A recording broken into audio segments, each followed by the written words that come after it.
আমি একটা পুঁই গাছ লাগিয়েছিলাম, পুঁই গাছটা এরকম হয়েছে আপনারা দেখুন। আর আজকে আমি কিছুটা পুঁই ডাঁটা আর মুচুরি কেটে চচ্চড়ি করব।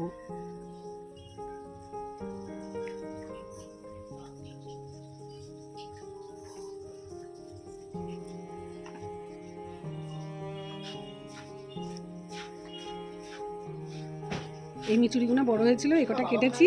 এবার আমি এখান থেকে কিছুটা ডাঁটা কাটবো।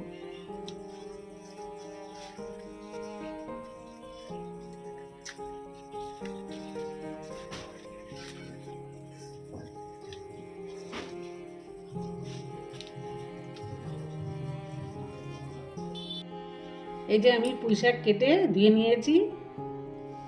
পুঁই শাকের চচ্চড়িতে দেবো বলে আমি এই সবজিগুলো সব কেটে ধুয়ে নিয়েছি। আলু কেটেছি, মূলো আর মিষ্টি কুমড়ো, বেগুন আর শিম। চচ্চড়িটার মধ্যে আমি একটু বড়ি দেবো, এটা আমি ঘরে দিয়েছি, ঘরে দেওয়া বড়ি। গ্যাস জ্বালিয়ে কড়া বসিয়ে দিয়েছি, কড়াটা গরম হয়ে গেছে। এবার আমি কড়াই তেল দেবো।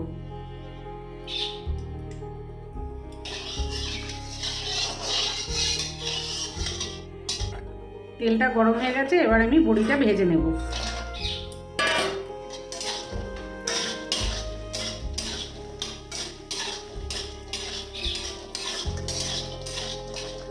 ভাজা হয়ে গেছে, এবার আমি বড়িটা একটা গামলায় তুলে নিচ্ছি।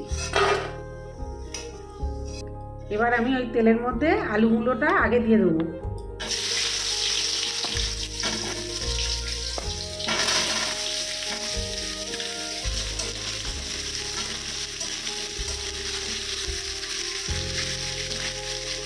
অল্প একটু হলুদ দিয়ে দিচ্ছি।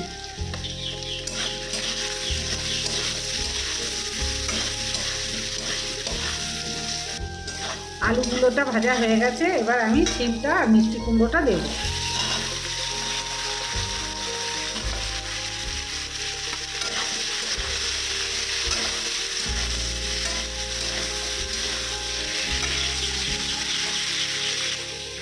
সবজিটা ভাজা হতে হতে আমি এদিকে মশলাটা করে নিচ্ছি।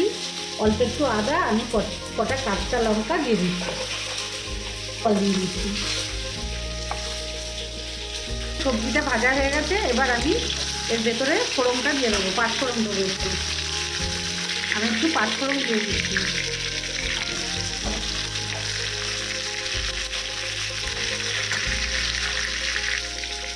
ফোড়নটা ভাজা হয়ে গেছে, এবার আমি মশলাটা দিয়ে দিচ্ছি।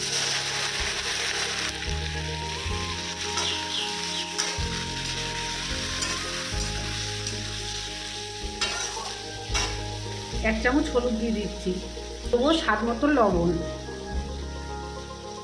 দিয়ে মশলাটাকে ভালো করে ভেজে নেব।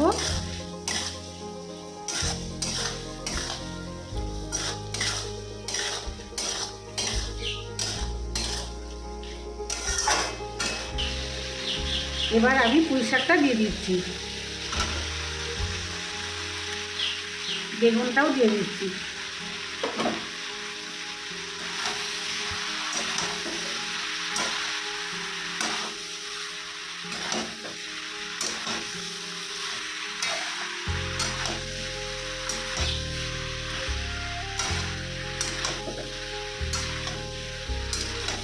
একটা থালা দিয়ে 10 মিনিটের জন্য ঢেকে দিচ্ছি।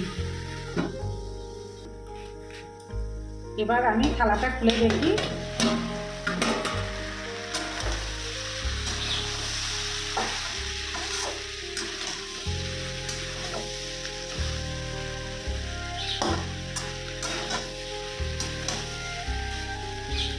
আলুটা মোটামুটি নরম হয়েছে, অল্প একটু জল দেব।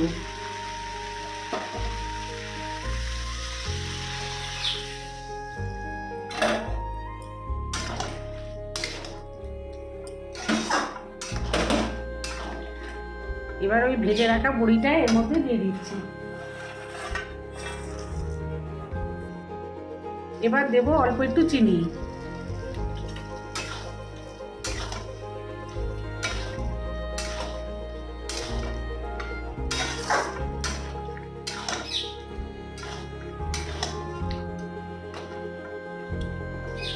আমি এবার 5 মিনিটের জন্য ঢেকে দিচ্ছি।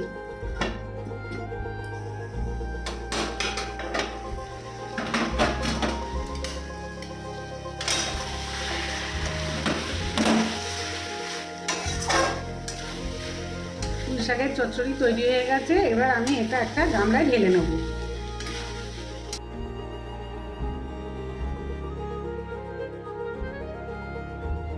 পুঁই শাকের চচ্চড়ি আমি খিচুড়ির সাথে পরিবেশন করেছি। ভিডিওটি ভালো লাগলে লাইক দেবেন আর সবারই সাথে শেয়ার করবেন।